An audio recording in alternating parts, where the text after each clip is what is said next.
बदलते वक्त की हर बड़ी खबर और नए भारत का नया नजरिया। नमस्कार, मैं हूं अर्चित और आप देख रहे हैं 4 AM टुडे टीवी।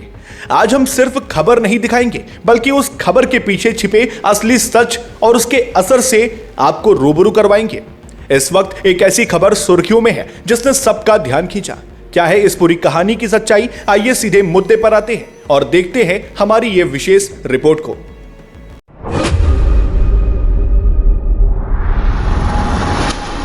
इस वक्त की बड़ी खबर आ रही है नई दिल्ली से, जहां लोकसभा में महिला प्रतिनिधित्व से जुड़े एक बेहद अहम संशोधन विधेयक पर सरकार को बड़ा झटका लगा है। सदन में जोरदार बहस, तीखी टकराहट और आखिर में चौंकाने वाला नतीजा। बिल जरूरी 2/3 बहुमत हासिल नहीं कर पाया और पास नहीं हो सका। इस पूरे घटनाक्रम ने देश की राजनीति में हलचल मचा दी है और अब इसके दूरगामी असर की चर्चा शुरू हो गई है। अब आपको पूरा मामला विस्तार से समझाते हैं। लोकसभा में कुल 528 सांसद मौजूद थे।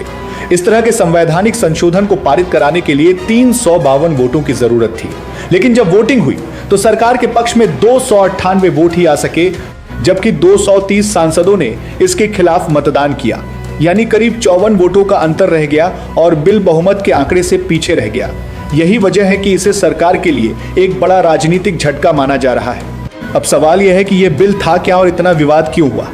यह संशोधन विधेयक महिलाओं के लिए आरक्षण से जुड़े प्रावधानों के लागू होने की प्रक्रिया और उससे जुड़े ढांचे में बदलाव से संबंधित था।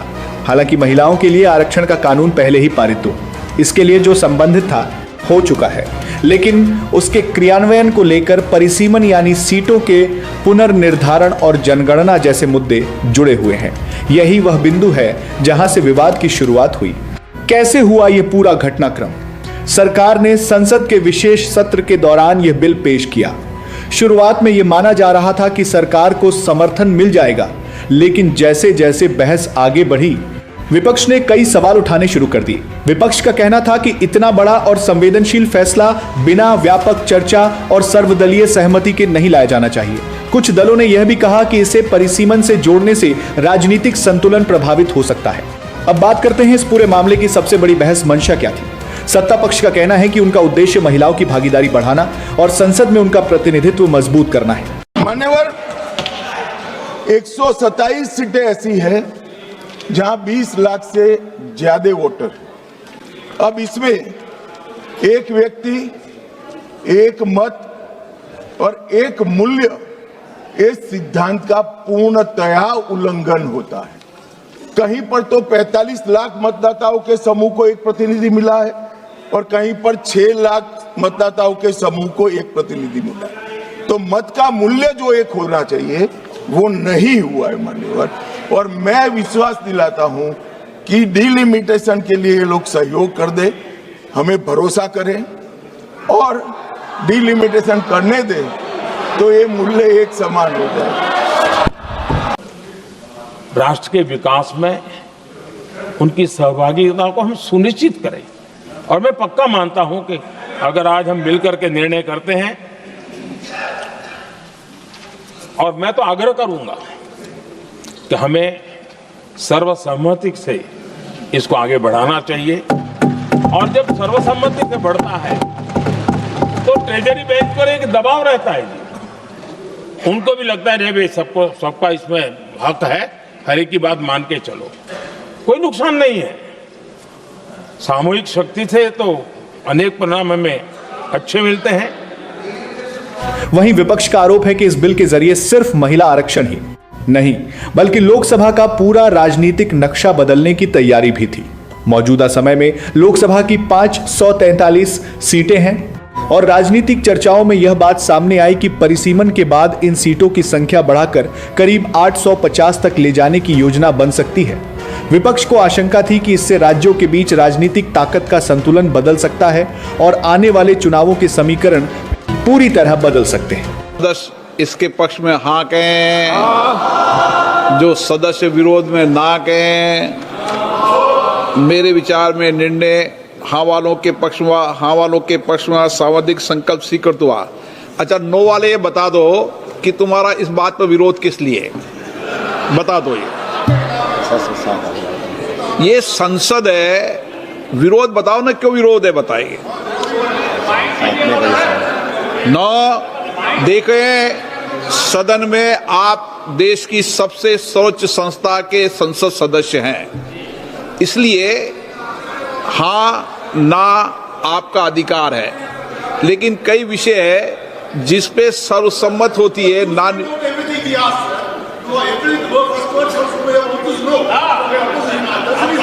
महोदय, सभापति महोदय, समाजवादी पार्टी का हमेशा पक्ष रहा है कि महिला आरक्षण के हम पक्ष में हैं, पहली बात। दूसरा, हम पार्टी के अनुसार चाहते हैं आरक्षण। तीसरा, हम जाति जनगणना चाहते हैं। आप इस सदन में कहिए कि जाति जनगणना करेंगे और कब तक करेंगे, और क्या ओबीसी महिलाओं को आप शामिल करोगे कि नहीं करोगे? 200 का आंकड़ा भी पार कर लिया, यानी कि बहुत सख्त विरोध था इस बिल को लेकर। महिला आरक्षण के पक्ष में है, महिलाओं को अधिकार मिले, उनका सम्मान बढ़े, उनको राजनीति में स्थान मिले, उसके पक्ष में है। लेकिन जिस तरीके से भारतीय जनता पार्टी उस बिल के साथ और चीजों को छिपा करके ला रही थी, उसका विरोध था। जो वो महिलाओं का हक अधिकार का हरण करना चाहते थे, हम लोगों ने लक्ष्मण रेखा ऐसी खींची जिससे वो पार नहीं कर पाए। 50% की बात हुई तो उसमें सहमति शायद बन गई, लेकिन डिलिमिटेशन को लेके आप लोग नहीं, डिलिमिटेशन, क्योंकि अगर महिला आरक्षण तो पहले से उसका बिल पहले ही पास हो चुका है।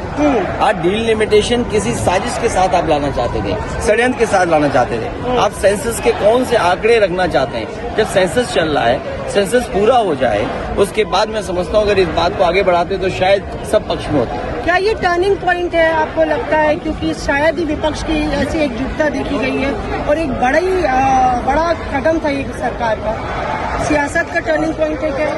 विपक्ष साथ है और अच्छी बात है कि हमारे साथ जितने लोग रहे वो इधर उधर नहीं थे। कई बार दोनों ने अलग अलग मौकों पर अपने भाषण में कहा कि आप लोग अगर इसके साथ सहमत नहीं होंगे तो आप कभी यहाँ नहीं बैठ सकते, आप कभी सत्ता में नहीं आ सकते, आप कभी जीत नहीं सकते। और इससे बहुत साफ हो गया कि इनकी मंशा क्या थी। हम सब थोड़ा चौंके हुए थे कि अचानक ये सत्र बुलाया जा रहा है, विधानसभा चल रहे हैं 2 प्रदेशों में, अभी अचानक बुलाया जा रहा है, बड़ी जल्दबाजी की जा रही है। किसी को मालूम नहीं था एक दिन पहले तक कि क्या आने वाला है, मसौदे में क्या होगा। मसौदा सार्वजनिक करते हैं सिर्फ एक दिन पहले, ताकि हमें समय भी नहीं मिलता। तो हम सब सोच रहे थे कि ये सब क्या हो रहा है और क्यों हो रहा है। मेरे ख्याल से पूरी साजिश जो रची गई षड्यंत्र की तरह, कि किसी न किसी तरह से हमें सत्ता में रहना है। अगर अभी नहीं किया जाएगा तो 2029 तक जो ये करना चाह रहे हैं परसिमन, 2011 के जनगणना के आधार पर, वो नहीं ख़त्म हो पाएगा। तो ये सब करने के लिए एक तरह से प्लान बनाने के लिए कि परमानेंटली हम सत्ता में कैसे रह सकते हैं और कैसे करें, महिलाओं का इस्तेमाल करके महिलाओं के नाम पर हम आरक्षण लें। अगर ये लोग सहमत होंगे, पारित हो जाएगा तो एक तरफ हम ये कर लेंगे, दूसरी तरफ से हमें सारी स्वतंत्रता मिल जाएगी कि काट-पीट भी करिए सीटों में, किसी तरह से भी आप परसिमन करा दीजिए। 2011 के जनगणना के आधार पर होगा तो जाति जनगणना का भी कोई उनको रिकॉग्निशन नहीं लेना पड़ेगा। तो ये साफ है कि उन्होंने सोचा चलो पारित हो जाएगा तो जीत, पारित नहीं होगा तो हम हर नेता के सामने बाकी पार्टियों को महिला विरोधी कहकर महिलाओं के मसीहा बन जाएंगे। 11 साल का जो अनुभव है लगभग, अध्यक्ष महोदय, अगर भारतीय जनता पार्टी ये लिख करके दे देगी कि हम महिला प्रधानमंत्री बनाएंगे, तब भी हम इन पर भरोसा नहीं करेंगे। रिजर्वेशन चाहिए अर्जुन जी, आज ही ले आइए, हम लोग राजी है। अभी जो स्ट्रेंथ है उसमें 50% वुमेन रिजर्वेशन कर दीजिए, कर दीजिए, आज पूरा आप लोग ले आइए। रात 12 बजे तक हम लोग बैठे रहेंगे इधर। उसको लिए डिलिमिटेशन का जरूरत नहीं है, उसके लिए डिलिमिटेशन का जरूरत नहीं है। नाटंकी बंद कीजिए, बहुत नाटंकी हो गया, करना चाहिए, एक दिन में हो जाएगा। 544, 50% women reservation, we will all pass the bill today. हम लोग सब राजी है, कर दीजिए ना। हिम्मत नहीं है आपको, हिम्मत नहीं है। आप जानते हैं हम आंकड़ा बोलेंगे आपको। आप लोग करना नहीं चाहते, आप लोग पार्टी में भी नहीं किया है, आप लोग क्या करेंगे?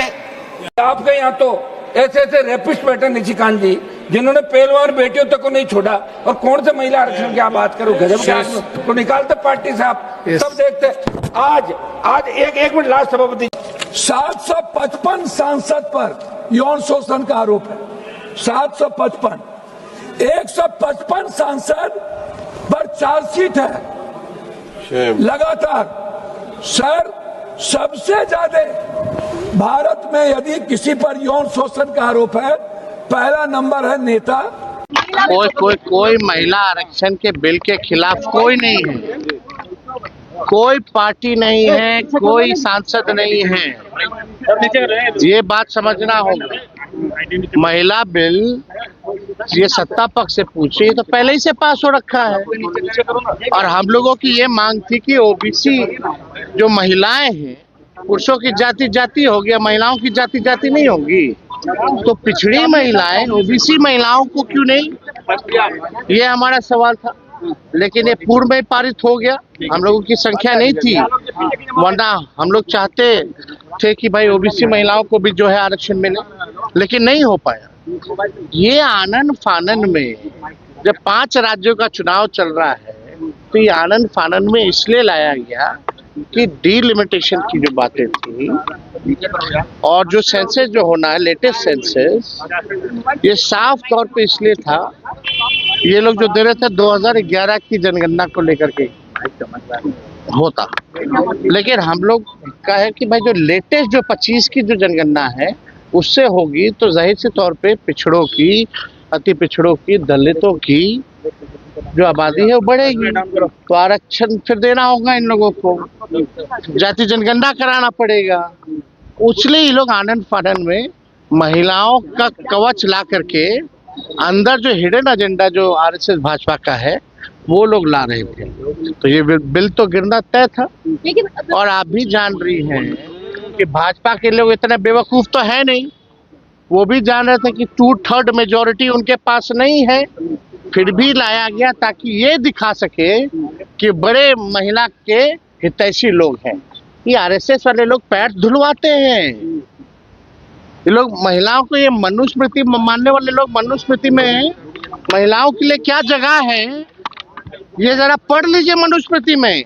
और ये लोग उसी को मानने वाले लोग, इन लोग क्या जानेगा महिलाओं का क्या सम्मान होता है। इन लोगों को कोई मतलब नहीं है, इन लोगों को केवल अपनी राजनीति चमकाने से ही मतलब है और कुछ नहीं।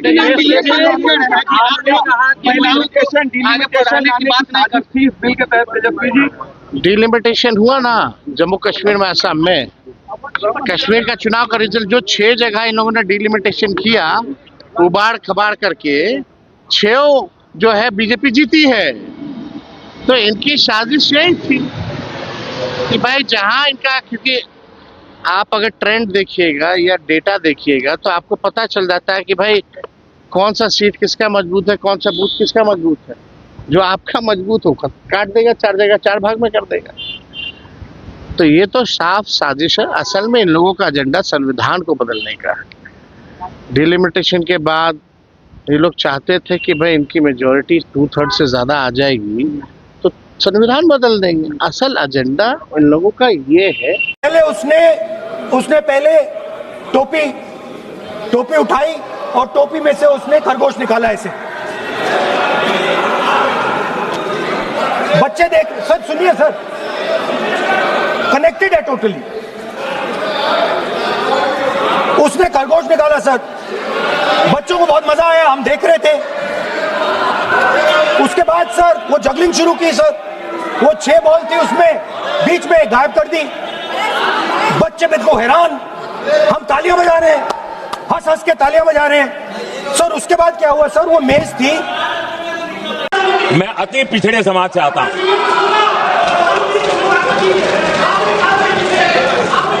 धर्मेंद्र जी, मैं आपका बहुत आभारी हूं और अखिलेश जी मेरे मित्र हैं तो कभी कभी मदद कर देते हैं।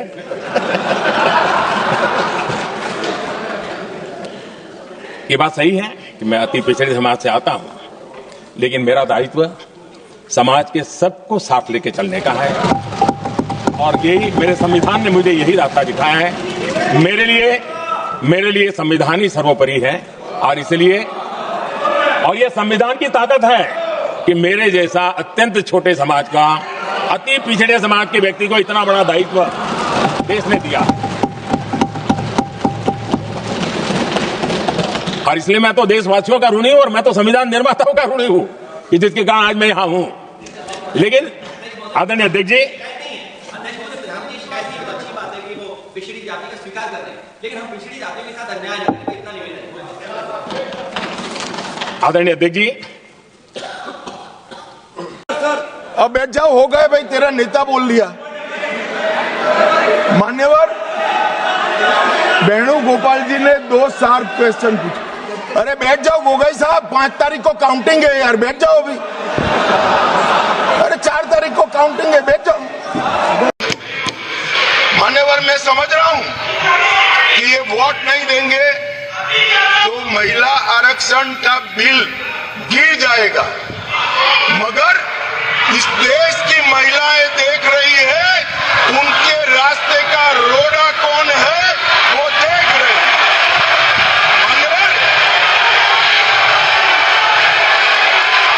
ये क्या कहना चाहते हैं कि ये सदन में जो व्यक्ति बैठता है वो ये सोचता है कि किस राज्य से मैं आ रहा हूं।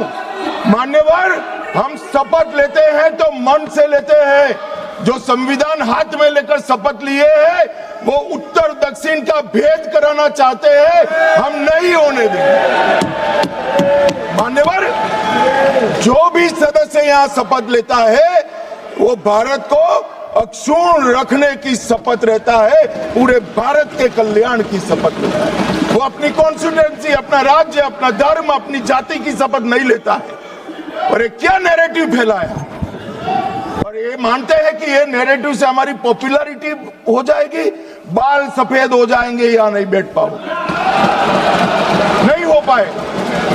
देश के अंदर विभाजन कर कर कोई सत्ता प्राप्त नहीं कर सकता। 17 अप्रैल 1998 वो दिन था जिस ओबीसी की ये बात कर रहे हैं, सीताराम केसरी का धोती खोलकर सोनिया गांधी जी कांग्रेस की अध्यक्ष हो गए। क्यों हुआ ऐसा? इसकी कई वजहें सामने आ रही हैं। एक तरफ सरकार को उम्मीद थी कि कुछ विपक्षी दल समर्थन देंगे या कम से कम विरोध नहीं करेंगे। वहीं दूसरी ओर विपक्ष ने रणनीतिक तौर पर एकजुट होकर इस बिल का विरोध किया।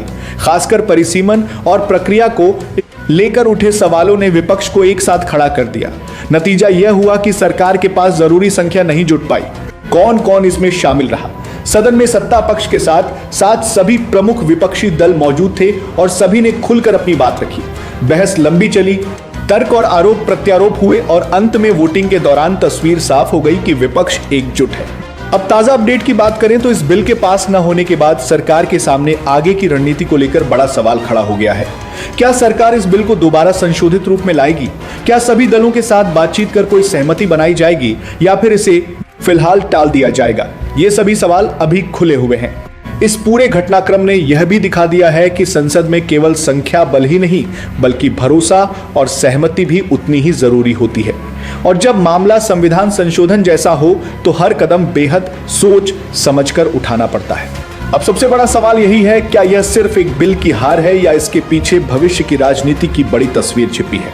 क्या वाकई इसके जरिए राजनीतिक नक्शा बदलने की तैयारी थी या यह केवल एक जरूरी सुधार की कोशिश थी जो सहमति के अभाव में अटक गई? आप इस पूरे मामले को कैसे देखते हैं? क्या यह सही फैसला था या एक मौका गंवा दिया गया? आपकी राय क्या है, हमें कमेंट बॉक्स में जरूर बताएं।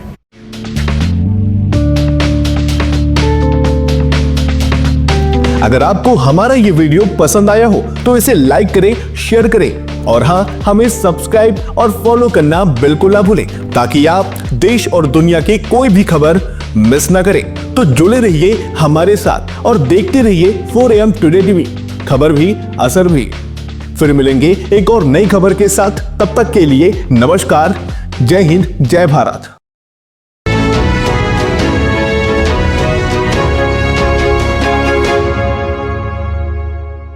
आप देख रहे हैं 4 AM टुडे टीवी, नए भारत का नया नजरिया।